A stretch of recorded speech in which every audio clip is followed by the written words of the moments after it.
Ndi maneko ni ku manywa y'ihangu izuba riramena imbwa agahanga ariko ndimo ndatetera. Arakonje cyane ariko ndimo ndabira ibyuya. Ni mu gitondo ariko ndabona bwije. Burakeye nyamara ndabona rirenga. Nambaye imyenda y'umukara ahantu hose kandi ndiro mu mwijima biragoranye kumbona. Ni ku manywa umucyo ni wose gusa n'ubundi kiri kubona ni igicucucucu cyanjye. Nambaye filime z'umukara, ingofero mu mutwe n'agapfukamunwa mu isura. Ndiyoberanya kandi ndasabana. Nzi kubana na buri wese abo mu marayika cyangwa idayimoni. Habe mu butayu cyangwa mu kibaya ndahagera hose nshaka amakuru. Kuko naratumwe ndi maneko. Reka mbamenere ibanga. Ukuri kose mumbonaho ni ikinyoma cyakuze nk'igiti kiganje amarumbo.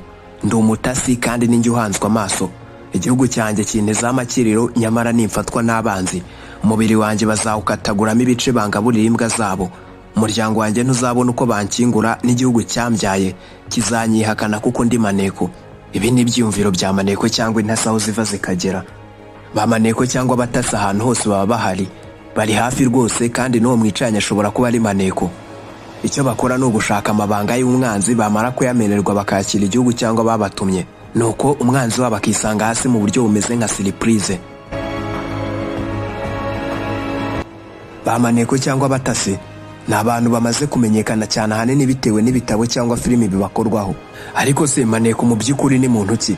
Ikidashidikanywaho nuko akazi k'aba bantu ari akazi kagoranye, gateye amatsiko kandi kateza ibyago ugakora isaha iyo ari yo yose. Aba bantu baba bafitiye akamaro ntagereranywa ibihugu biba byabatumye, nubwo bamwe bakorera amafaranga mu gihe abandi bakoreshwa no kwitangira igihugu, kandi bose bitwa intwari cyangwa abantu babi icyarimwe. Dore urutonde rwa ba maneko 10 b'indashyikirwa babayeho mu mateka y'isi.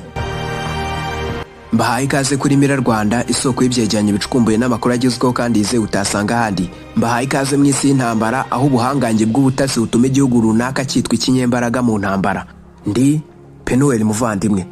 Niba ari ubwa mbere ugeze kuri uyu muburo wacu turakwishimiye. Nanone ikaze. Ndi maneko ni ku manywa